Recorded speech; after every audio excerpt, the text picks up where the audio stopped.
Good Tuesday afternoon, and thank you for joining us on KARE 11 News Now. I'm Rena Sargentopoulos. Right now, polls are open in the North Metro for a primary election to fill the late Melissa Hortman's House seat in District 34B.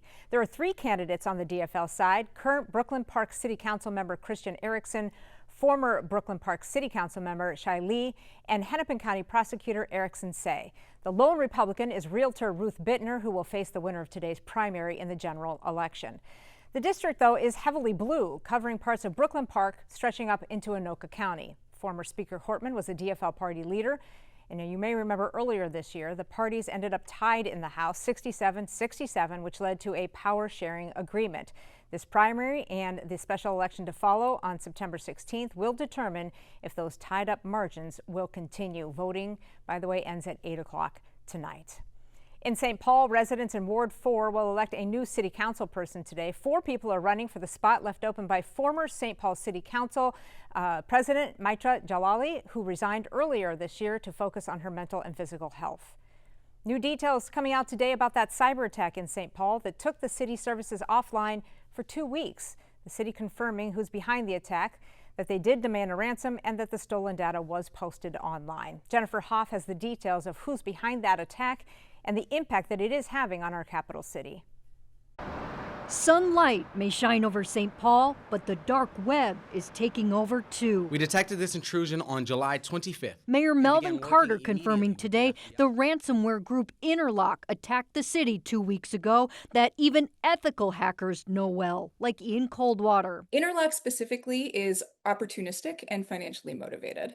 They will kind of cast a wider net, see what they can find, and in this case, they found St. Paul. Coldwater says it uses a notable technique called double extortion, not only stealing data, but then encrypting it too, increasing the pressure to pay a ransom. So they'll be like, well, you can pay and get your data back, but you should also know that we have your data. I'm happy to take any questions. Carter not revealing the ransom cost, only that the city refused to pay it. Interlock then publicly posted data primarily from the Parks and Rec Department, including work documents, copies of IDs, and even recipes, totaling 43 gigabytes, or what you might use in a month to surf the web and check email. It reminds me of any kidnapping movie anybody has seen, where the first step is to provide what they call proof of life. Instead of demonstrating what they had, decided to end the conversation, which was an indication to us that they may not have thought that they had much by way of value. The city says it still has full access to all its data. Many of its services, though, still offline, like internet at libraries and pools,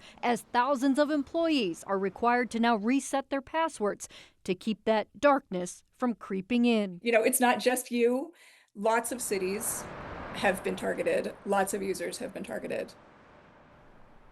A heads up for anyone needing to take a road test at a Twin Cities Metro DMV. The Arden Hills exam station will close because of road work starting on September 1st. The Department of Public Safety says it will last until late October. In the meantime, the department said it will increase appointments for road test exams at nearby stations.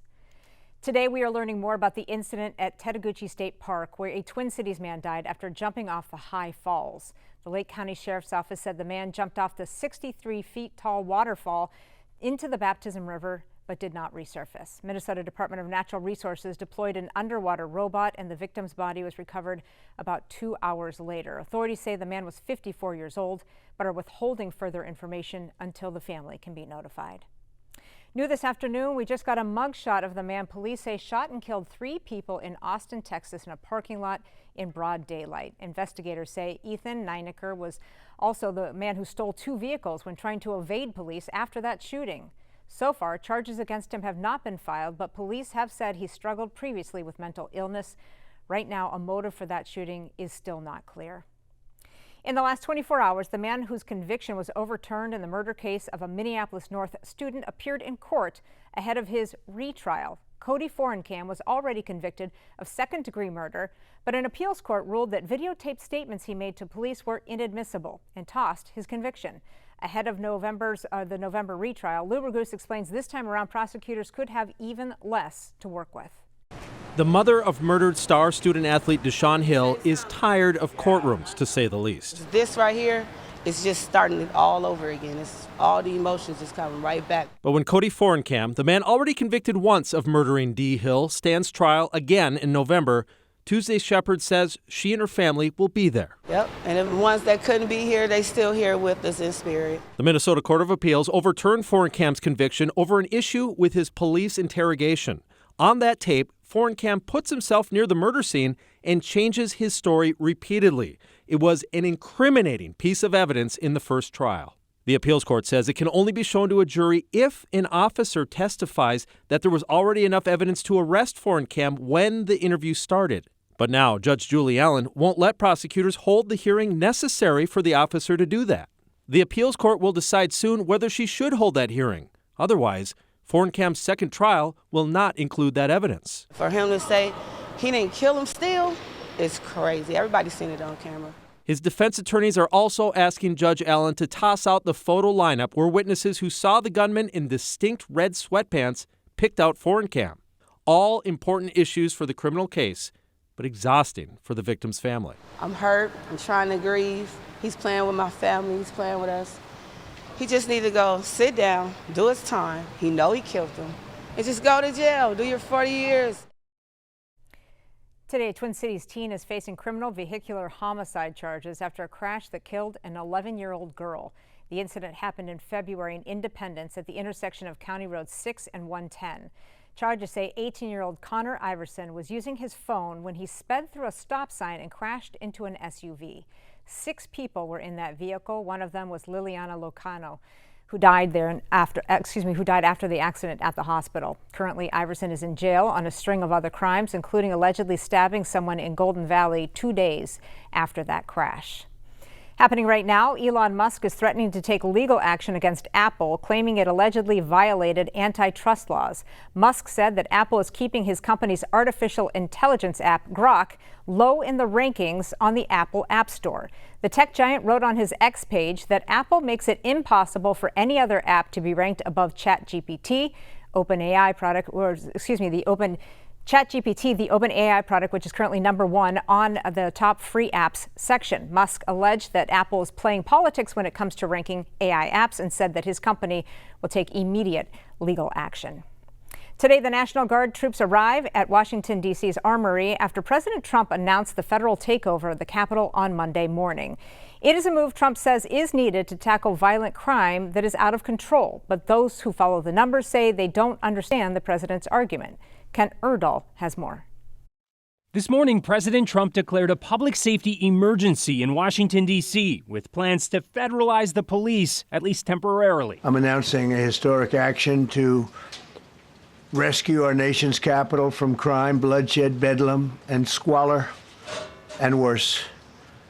This is Liberation Day in D.C., and we're going to take our capital back. We're taking it back. But one person who tracks that crime and bloodshed is confused. I certainly have questions. This doesn't seem to match what that data is showing us. Jillian Peterson is a professor of criminology at Hamlin and executive director of the Violence Prevention Project, which is dedicated to reducing violence through research. According to DOJ research, violent crime in D.C. hit a 30-year low last year. And today, D.C. Metro Police stated it's fallen another 26% this year. Peterson says that fits a wider trend. An FBI report just released last week found violent crime fell nationwide, including a nearly 15% drop in the murder rate, continuing a steady downward trend they've followed since those stats spiked between 2020 and 2022. What we've been doing at our research center is really focusing on what caused that spike. Because if you understand what caused the spike, then you understand how to bring it down and why it's coming down. She says that research found that the upending of life during the pandemic, followed by unrest after the murder of George Floyd, led to instability and crime. Now we're seeing all those things being put back into place with school and work, all those things that connect us, religious organizations,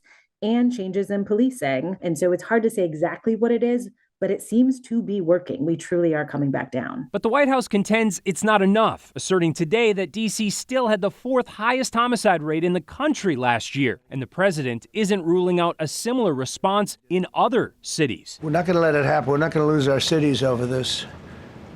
And this will go further. We're starting very strongly with D.C., and we're going to clean it up real quick.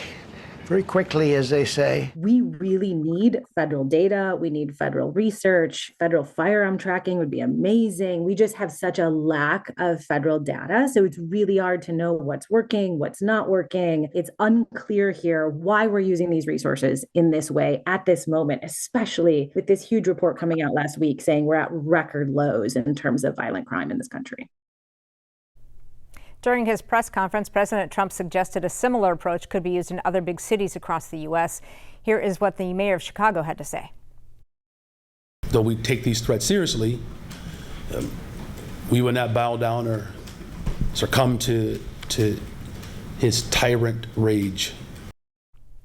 Happening today, the U.S. and China are pushing back the self-imposed deadline to reach a trade deal. The tariffs on Chinese imports were supposed to rise to 54%, but an executive order signed by President Trump last night will keep that rate at 30%, at least for now. Meanwhile, China confirms its duties on U.S. imports will stay at 10%.